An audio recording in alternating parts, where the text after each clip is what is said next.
Čaute, vítajte pri 4. časti nášho hokejbalového magazínu a dnes si predstavíme extraligové týmy Vrútky a Diaková, pozrieme sa na to, ako vyzerá postavenie tímov v tabuľke a nakoniec nás čaká krátky rozhovor s arbitrom našej najvyššej súťaže.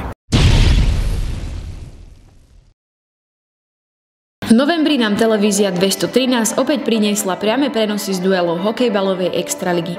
Duel posledných dvoch víťazov extraligy mohol na prvý dojem vyzerať, že prinesie vyrovnaný hokejbal, no pohľad na tabuľku a aktuálna situácia v tíme Nitry nasvedčovala niečo iné. Hostia sú po veľkej prestavbe celého tímu, v mužstve je množstvo juniorov a pred zápasom boli donútení aj k zmene na trénerskom poste. Všetky tieto okolnosti sa nakoniec prejavili aj na výsledku zápasu, keď domáci Martinčania poľahky zvíťazili vysoko 7-1.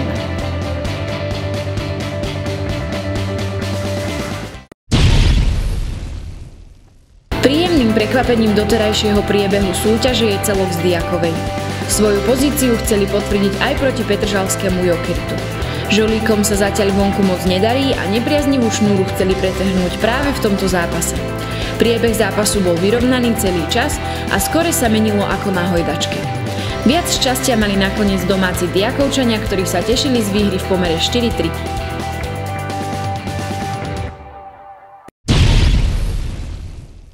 Súboj tabuľkových susedov sľuboval vyrovnaný hokejbal. Všetko tomu nasvedčovalo aj počas prvej tretiny, ktorá skončila bez gólov. V druhej tretine však predviedli Skaličania svoju silu a udreli 3 presnými zásahmi. Dlho to vyzeralo, že zápas na považí je rozhodnutý. Prišla ale 37. minúta a k obratu zavelil Gabčo.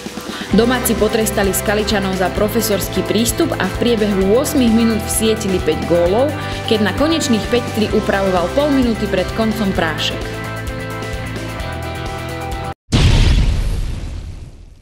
Ostáva nám odohrať posledné kolo pred zimnou prestávkou a pohľad na tabuľku potvrdzuje naše predsezónne prognózy a to, že liga bude veľmi vyrovnaná. Mierny náskok na špici majú LG Bratislava a Imperial Vitamins Martin a práve jedno z týchto dvoch mužstiev sa stane jesenným majstrom. Bližšie k tomu majú zatiaľ Bratislavčania. Len 3 body delia v tabuľke 3. Ružinov a 8. Pruské. Najväčším prekvapením je určite 9. miesto Celku z Diakovej, ktorý po minuloročnej v baráži zachránenej účasti v najvyššej súťaži môžu tento rok smelo pomýšľať aj na play-off. Na poslednej priečke už s istotou budú zimovať levy zo Svidníka. My už sa nachádzame na hokejbalovom štadióne vo Vrútkach a ideme sa pozrieť do zákulisia tohto klubu.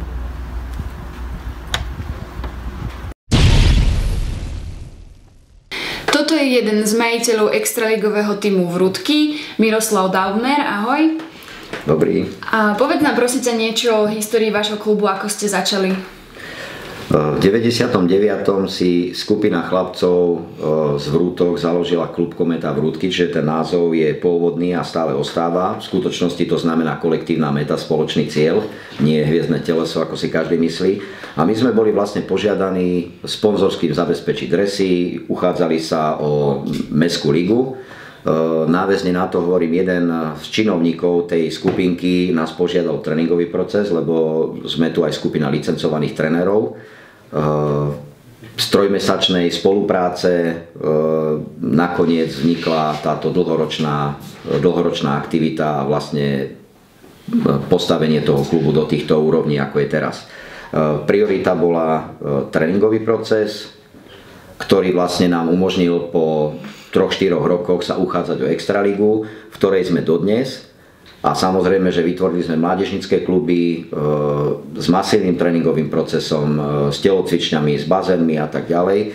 A dovolím si povedať, že jeden z mála extraligových tímov mužských, ktorý obsahuje 70% odchovancov priamo v tomto type športu, majú Vrútky. To znamená, toto je vážne postavené priateľstvom, ochotou, vďačnosťou a tak ďalej. Je to obrovská hodnota. Nikto z nás tu nie je tak solventný, aby to dokázal postaviť na kľúč. To znamená, že je tu celý ten systém postavený aj na práci tých športovcov. A aké ambície máte do ďalších rokov alebo na tohtoročnú sezónu? My sme mali vždycky ambície, aby sa ten extraligový tím extralige udržal. Všetko, čo je navyše, je plus. A najmä, aby tie deti, ktoré tu pracujú, aby mali víziu toho, aby sa takto, ako je teraz, tu bol kvalitný super, pekný zápas, aby tie deti videli, že čo môžu robiť, do čoho sa môžu dočkať, ale hovorím, že by sme mali nejaké konkrétne ciele, alebo čo. Tak každý chce vždycky vyhrať, ale dôležité je, aby sme tú extraligu udržali, aby tu vo Vrútkach bola. Určite máte nejaké úspechy, ktorými sa viete pochváliť a na ktoré ste hrdí? V mužskej kategórii, tak ako som spomínal, že všetko to vyplýva z tej práce a proste to, čo sa nám podarí na základe tej roboty získať, tak to máme tu za sebou. V mužskej kategórii najväčší úspech sme mali 3. miesto, nemám už predstavu, v ktorom to bolo ročníku. A čo sa týka generačných systémov, tak sa nám podarilo získať tituly majstrov republiky vo všetkých kategóriách 80, 12, 14, 16, 18, 20 niekoľkokrát a niekoľko medailí a tak ďalej. Takže výsledky tej našej práce proste sú. Toto je Dominik a toto je Aďo. Chalani, vy máte 16 a 17 rokov. Ako ste sa dostali do extraligového tímu mužov? Tak dostali sme sa tam vlastne postupne cez všetky ročníkové kategórie a myslím si, že už sme mohli na sebe zamakať a dokázať, že máme aj na tú ačkarskú kategóriu. Ja som vlastne v extralige teraz prvý rok. A minulý rok som mal ako tie tréningy, nechodil som na ne, tak, ale vstúpil som si teraz do svedomia. Chalani, ako vás začlenili starší spoluhráči do týmu? Tak začlenili nás úplne super. Chalani nás podporujú a veria nám aj v ťažkých zápasoch a dávajú nám šancu, aby sme sa ukázali. A aké sú vaše ambície na túto sezónu?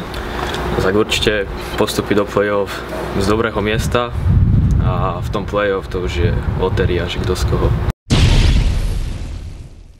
Ďalší z tímov, ktorý si predstavíme, je mužstvo Diakova a vedľa mňa sedí brankár a prezident klubu Milan Murček. Ahoj. Ahoj. Prosím ťa, ako si sa ty ako mladý chalan, hráč dostal k prezidentovaniu? Tak v roku 2012 sme sa rozhodli s chalanmi založiť klub, som jedným zo zakladateľov a potom si vlastne volili prezidenta a vybrali si mňa, tak som sa k tomu asi nejak dostal. Ste tu v podstate len 2 roky, tak ako ste sa k tomu dostali, k tejto súťaži? Tak ako klub sme vznikli v roku 2012, prihlásili sme sa do nižšej turčianskej ligy. Tu sme hneď prvý rok vyhrali, takže sme postúpili do turčianskej extraligy, kde sa nám v 2. ročníku podarilo skončiť na 3. mieste a s tým sme sa už prihlásili aj do baráže, v ktorej sme neúspeli, o slovenskú extraligu. Na ďalší rok sme vyhrali turčiansku extraligu, tu máme aj trofej z víťaznej sezóny. V tú sezónu sme aj porazili v baráži Nové Zámky a vyradili sme ich z extraligy. Minulý rok sme už pôsobili ako nováčik. Sezóna nebola až tak úspešná, ale skončili sme na poslednom mieste. Ale v baráži sme to zachránili, tak sme opäť účastníkom extraligy. Vidím tu ďalšie 2 krásne poháre. Kde ste tieto ceny získali? Tak tento veľký vedľa mňa sme získali na našom obľúbenom turnaji v Gajaroch, Flames Cup. V roku 2014 sme ho vyhrali prvý raz a v roku 2015 druhýkrát, to je vlastne z roku 2015 tento. A tento vzadu je úspech na Nitrava Cupe do 19 rokov, kde sme s mladými chalanmi hneď ako nováčik uspeli a vyhrali tento turnaj prestížny. Aké sú vaše ambície do tejto sezóny a do ďalších? Tak do tejto sezóny sme nastupovali s ambíciou zachrániť sa. Nakoľko teraz sa nám začalo trošku dariť, tak ambície stúpajú a chceme skončiť čo najvyššie a pokúsiť sa pobiť o miesto do play-off. Toto je kapitán týmu Tomáš Tupy a viem o tebe, že ty chalanom pripravuješ aj tréningy, tak ako to prebieha? No, máme tréningy 2-krát do týždňa, pondelok, stredu a je to takým štýlom, že sme 1,5 hodiny na ploche. Je to viac menej spojené aj s našou 19-kou, takže nás tam, dá sa povedať, že dosť na tej ploche a vždy to začína nejakou tou streľbou, spravíme nejaké cvičenia do systému viac menej, lebo to nám robilo doteraz problémy, takže viacej sa tomu venujeme, potom trošku do kondičky, zabeháme si a potom hru štandardné situácie. A s disciplínou chalanov si spokojný? Rešpektujú ťa ako trénera? A ja si myslím, že hej, a tak vždy sa nájde nejaká tá čierna ovečka, čo tam trošku zablúdi, ale myslím si, že je to super, tí chalani sú zodpovední, robia čo majú, takže ja s tým nemám problém. Niečo o juniorskom týme z Diakovej nám povie Radovan Cerian. Ahoj. Ahoj. Aké boli tvoje začiatky? Tak moje začiatky boli od malička. Začalo to pred 2 rokmi, celá 19-ka u nás v Diakovej. Bol to taký náš nápad, že by sme mohli začať aj s mládežou pracovať. Ja som bol za, pristúpilo k tomu aj veľa nových hráčov, prišlo do týmu, osvedčilo sa nám to, vznikajú noví extraligoví hráči. A podľa mňa je to dobré do budúcnosti, lebo môže sa aj mladý hráč presadiť a náš tím mužský dáva tomu príležitosť. Že keď fakt človek na sebe maká, tak môže aj niečo dosiahnuť. Ty si bol aj v reprezentačnom týme juniorky však? Áno, áno. A aké to bolo tam? Tak je to taká odmena za ten rok Driny 2 a človek si to váži, že tam môže hrať, že môže ukázať, čo je v ňom. A myslím si, že je to aj taká motivácia pre tých mladých, aby niečo robili na sebe a aby sa začali viac snažiť. A okrem juniorky ty hrávaš aj extraligu mužov? Áno, hrávam ju vlastne, začal som pred 2 rokmi. Začiatky boli ťažké, keďže som prišiel ako nový hráč do týmu. Skoro nikoho som tam nepoznal, no postupom času ma chalani prijali medzi seba. Zapadol som, čo som veľmi rád. A je to pre mňa taká motivácia, že sa môžem zlepšovať z každého mesiaca na mesiac. A práve tie rady od tých starších mi dávajú veľa do toho keďa. A dávajú ti aj nejak pocítiť to, že si najmladší v týme? No určite, začiatko to bolo tak, že som musel loptičky zbierať, vodu a všetky tie veci. A ešte stále som aj najmladší, takže ešte stále si tie povinnosti musím plniť. Ako sme už spomínali, v decembri nás čaká ešte jedno extraligové kolo. Ešte predtým nás v 1. decembrový víkend čaká reprezentačná prestávka.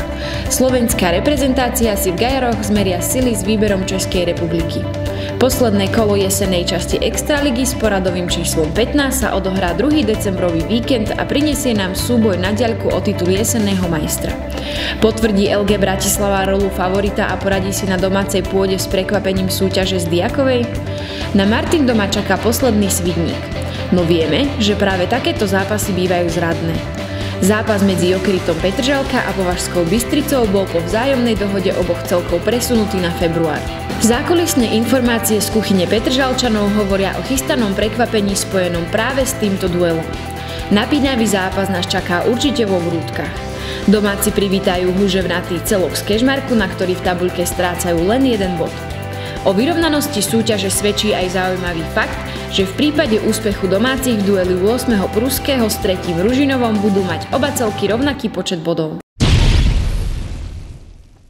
Dnes si pre zmenu predstavíme aktorov, ktorí sa na ihrisku nachádzajú v menšine, ale majú najväčšie slovo, a vedľa mňa tu sedí Marek, ktorý je predseda rozhodcovskej komisie. Čaute. Ahoj. Ako dlho je hokejbal v tvojom živote?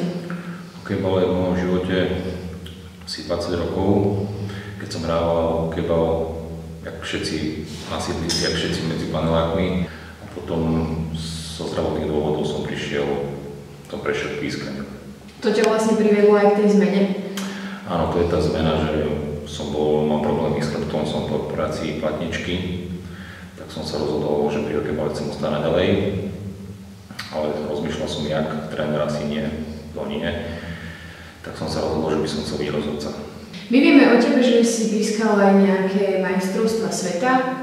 A máš aj nejaký taký pamätný zápas? Áno, pískal som v Kanade v roku 2013 St. John's, keď sme sa stali majstrami sveta, opäť po dlhej dobe. Som pískal semifinálny zápas medzi Kanadou, tým domácim výberom veľmi silným, proti Českej republike. Tam sa stala taká kontroverzná situácia, keď jeden kanadský hráč AHL neuniesol prehru. Pokúsil sa vyprovokovať očišťového brankára a nestúpil na nohu, kde som bol išiel som, ma zobrala záchranka mňa aj brankára, Skončili sme na pohotovosti obidvaja, brankár mal, sa mi zdá, že otraz mozgu, ja som mal narazené koleno, takže to bol taký pamätný zápas a s tým kolenom ešte tak mám problém doteraz stále. Ako hodnotíš slovenskú extraligu z pohľadu rozhodcov? Veľmi zaujímavá otázka. Ako to hodnotím? Hodnotím to, je to veľmi ťažké. Veľa ľudí, čo stojí za mantinelom, mi nadávajú na rozhodcov. Veľmi rád by som touto cestou nie zavolal, ale dal šancu tým ľuďom, čo stojí za mantinelom, aby prišli si to vyskúšať, aké to majú rozhodcovia veľmi ťažké,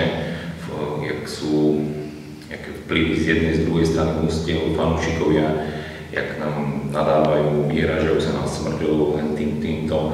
Každý robí chybu a ja som človek, tak treba to, aj ten hráč robí chybu, tak treba to brať tak, že aj ten rozhodca robí chybu, tak by som apeloval na tie mužstvá, aby sa na nás nevyvršovali. Keď sa na nás vyvršujú, tak tým pádom musí prísť z našej strany nejaký trest.